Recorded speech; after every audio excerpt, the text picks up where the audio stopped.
Good day students, this is a science class for grade 9. Chapter number 1, Matter in our surrounding.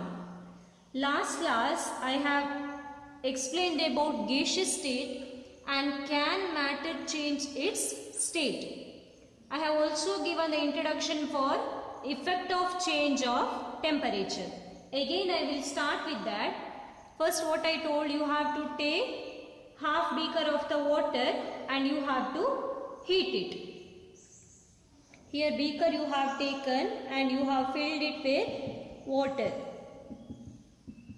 Now if you will start heating it, if we will start heat, what will happen?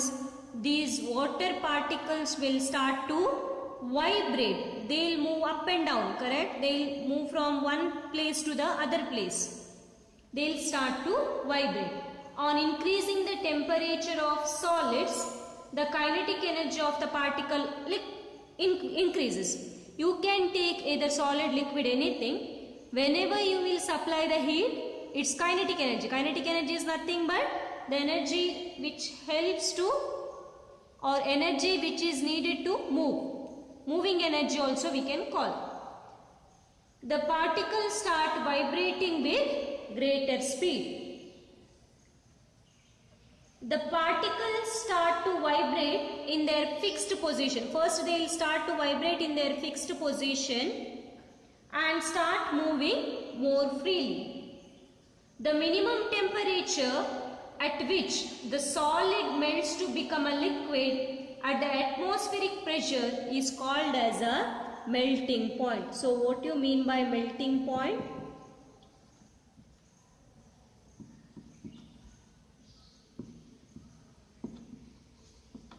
Temperature at which solid is converted to liquid. Particular temperature. The particular temperature at which solid is converted to liquid in the presence of atmospheric pressure is known as a melting point. The melting point will indicate the strength or force of attraction between its particle. One solid you consider, it will consist of the particle which are arranged very close to each other. Here particles are arranged very closely. One more solid, here particles are arranged far away from one particle to other. Now here if you will supply the heat, here also you will supply the heat. Where the movement of the particles will be more, here or here? In the first case it will be a less. In the second case it will be a more, because here more particles are there. They are tightly bound to one another. Whereas in the case of second case there are very few particles and they are freely arranged. So it can melt easily. It can be converted to one state to the other. It is in solid state. If you supply a little amount of the heat, you can convert it into liquid state. But here so much of the particle is there, so much of the heat, huge amount of the heat you have to supply, then it will convert it into the liquid state. The melting point of the ice is 273.15 Kelvin. 273.15 Kelvin. Usually temperature will be, standard unit will be represented in Kelvin, but melting point of the ice will be in the Celsius will be 0 degree Celsius. Melting point of the ice will be 0 degree Celsius, but if it is in case of Kelvin, you can tell it as 273.15 Kelvin. That is 1 degree Celsius is equal to 273 Kelvin. Got it? 0 degree Celsius is equal to 273 Kelvin.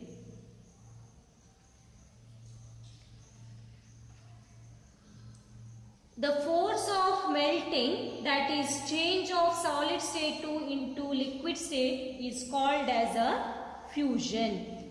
Whenever one object which changes its state from solid to liquid, then you will call it as fusion. What you will call? Fusion.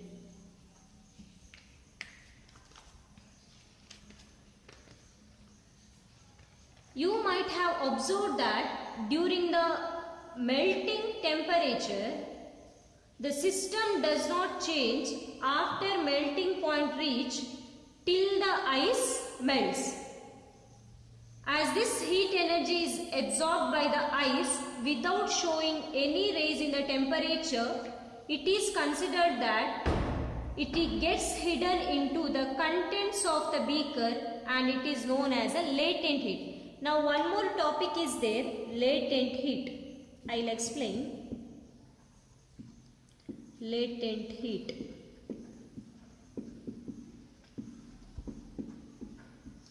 Here in one beaker you have taken the ice and you are supplying the heat there.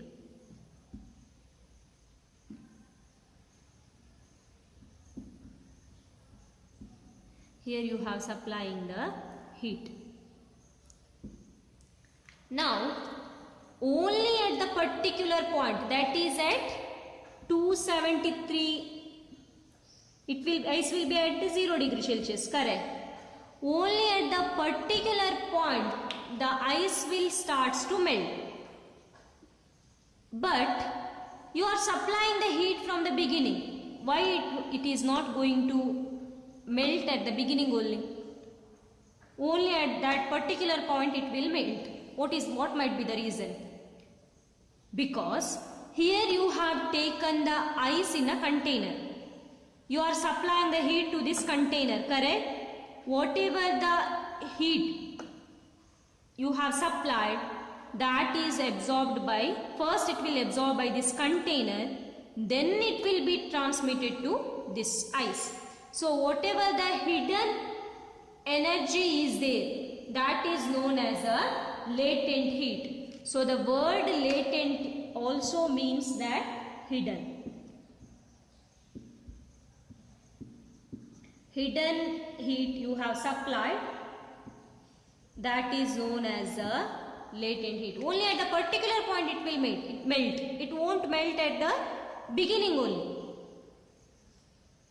The amount of the heat energy that is required to change 1 kg of solid into a liquid at atmospheric pressure at its melting point is known as latent heat of fusion. Now you know the meaning of latent heat as well as a fusion. What do you mean by fusion? When the solid is converted into the liquid, it is known as a fusion, correct?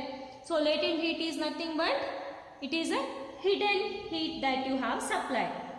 So the definition for latent heat of fusion is the amount of heat energy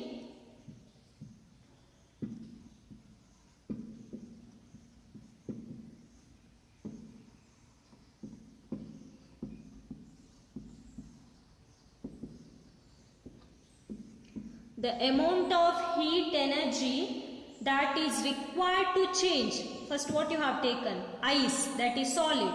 1 kg of solid into which form? It will convert into water form. That is nothing but into liquid at atmospheric pressure. In atmosphere, pressure will be there. In atmospheric condition, at its melting point, 1 kg of ice will melt into liquid when only at its melting point. At the beginning, it won't melt.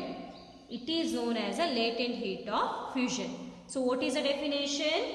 The amount of the heat energy required to change 1 kg of solid to liquid at atmospheric pressure at its melting point is known as latent heat of fusion. So the particles in water at